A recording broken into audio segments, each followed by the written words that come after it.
Lo tenemos a Maxi Vitarque de la Asociación de Inquilinos. Maxi, ¿cómo estás? Chelo Meloni te saluda. Aquí estamos con Germán y con Ernestina en la mañana del C. Buen día. Hola Chelo, ¿cómo andás? Un saludo para vos y la mesa. Che, Maxi, me parece como un conflicto que no haya una ley que ampara, que sea directamente derogar y que sea un contrato entre privados abiertos.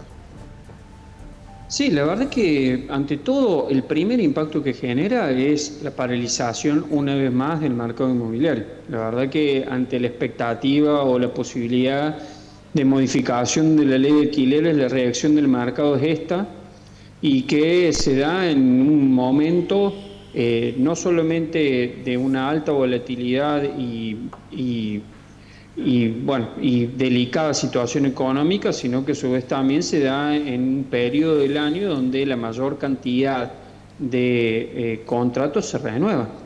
Entonces, que es del periodo de noviembre hasta marzo. Y un poco siguiendo lo que vos planteabas en cuáles serían los efectos de derogarse, yo creo que entra mucho en contradicción y en desconocimiento real de lo que es el ordenamiento jurídico y además lo que es la tendencia a nivel internacional. Yo creo que es necesario destacar que decir de que un contrato entre partes y el Estado no tiene que estar presente, bueno, no solamente tiene que derogar la ley de alquileres, sino tendrá que derogar todo el Código Civil, porque Claro. la realidad es que el Código Civil regula las relaciones entre particulares en distintos contratos, contrato con preventa, de comodato, de leasing, la donación, el matrimonio, es un contrato entre partes y que generen efectos en la sociedad. Entonces, plantear de que eso no tiene que estar regulando el Estado me parece desacertado y, vuelvo a insistir, contradictorio. Pero me parece que lo que apunta es eso, que la regule el Código Civil y no una ley. ¿Existió siempre, Maxi, una ley de alquileres o antes se regía directamente por el Código Civil? No, bueno, esa es la segunda confusión. La ley de alquileres en su momento, nosotros en el ordenamiento jurídico teníamos un código comercial, un código civil y había leyes que se complementaban ya sea para uno u otro código.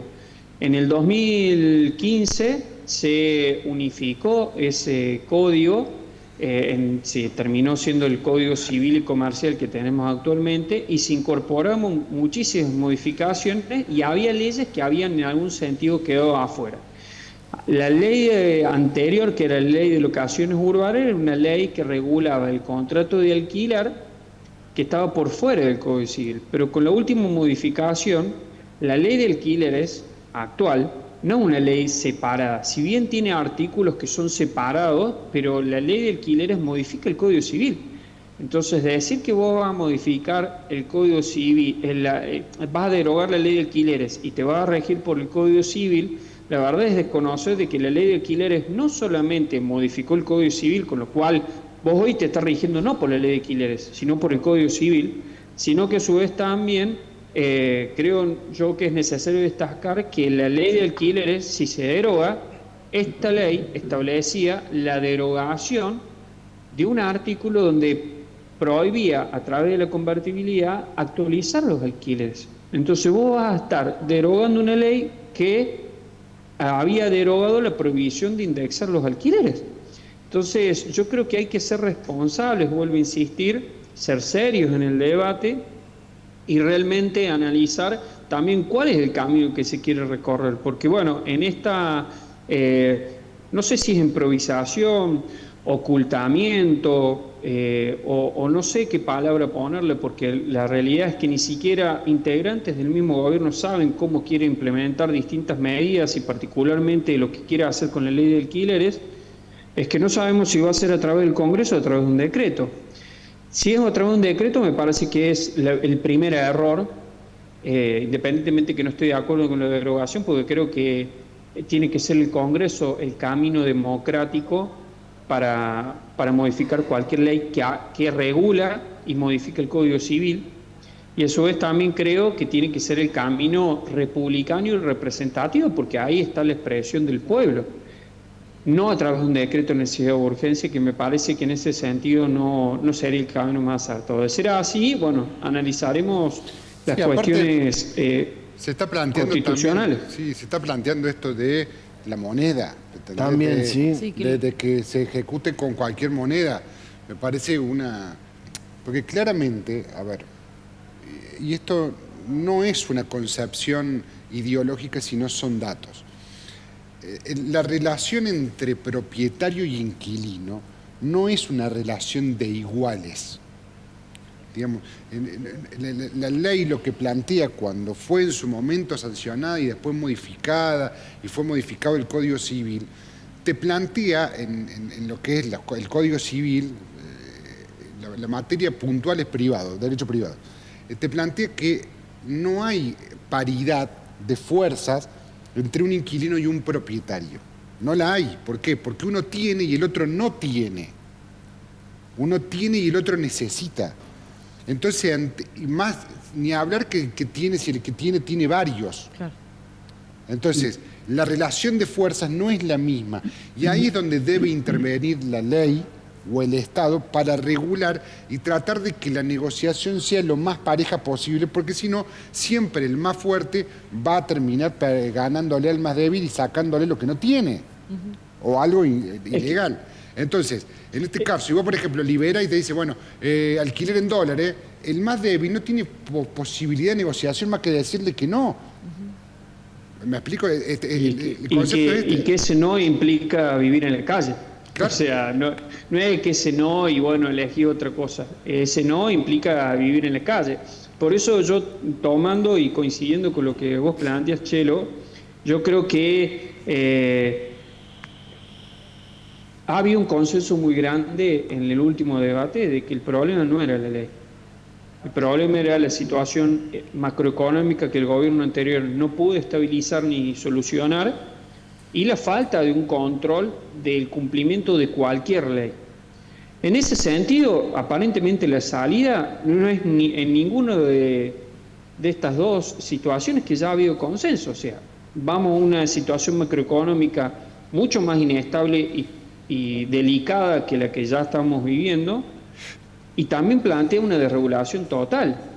Entonces yo sigo insistiendo que ante todo hay que estabilizar lo macroeconómico, que en algún sentido, si ustedes han tenido la posibilidad de ver, o si no la audiencia han tenido la posibilidad de ver las declaraciones ayer del vocero, responde una pregunta, pero en realidad el mismo vocero reconoce de que no hay o sea, no está en los planes actualmente esta situación. Después ves versiones periodísticas que van a avanzar con un decreto. Yo la verdad que ya no sé, vuelvo a insistir en mucho desconcierto y desinformación. Pero la realidad es que nosotros tenemos que por lo menos esperar que se estabilice lo macroeconómico, porque en esta concepción constante de que la libertad y acuerdo entre las partes es una libertad en la cual vas a ir a un contexto en el, por lo menos para las familias que alquilan, ¿de qué te sirve hoy en día tener una mayor oferta, o aparentemente que esa mayor oferta supuestamente implique que pagues menos alquiler o alquileres más bajos, si eso va a replicar en que tengas contratos de 6 meses, que tengas ajustes mensuales de acuerdo a la inflación, que tengas alquileres en dólares? O sea, yo no veo que esa sea la salida para quienes alquilan.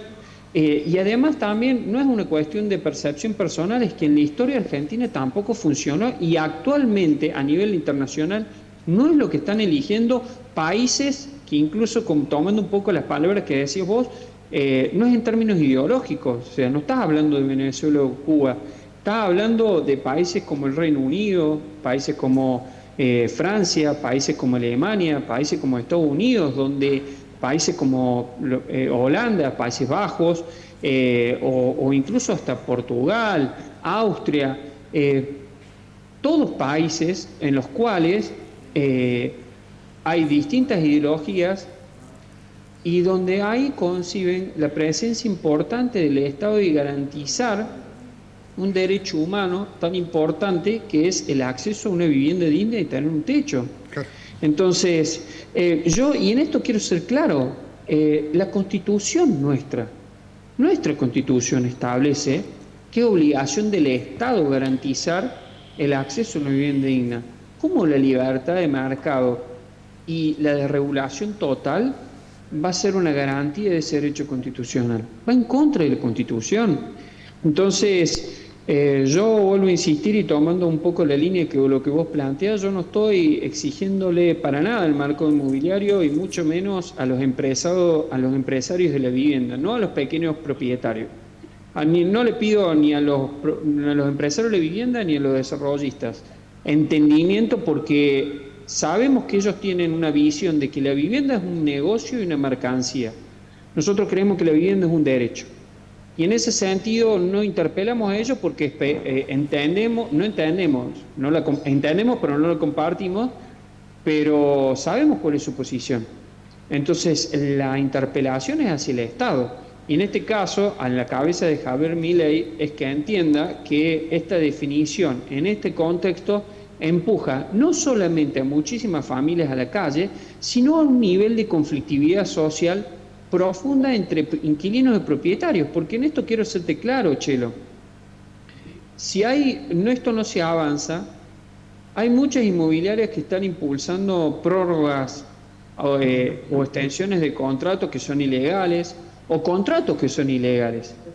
Sí. Y en un contexto tan delicado, cuando vos tengas una prórroga de 6 meses y esa prórroga se termine y vos no tengas otro lugar donde ir, la verdad es que terminan exponiendo a los inquilinos y a los propietarios a confusiones, porque el inquilino se asesora con un abogado y tiene un contrato que tiene un plazo inicial, un plazo distinto, un plazo nuevo, una forma de ajuste nueva y un importe nuevo. Es un contrato nuevo acá en Buenos Aires y en la China.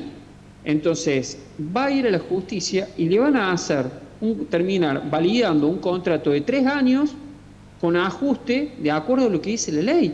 Y eso va a hacer que el propietario no entienda por qué, si esperaba o especulaba a través de lo que le dijo la inmobiliaria de tener 6 meses un departamento o una casa alquilada, la termina teniendo por 3 años con el ajuste que establece la ley.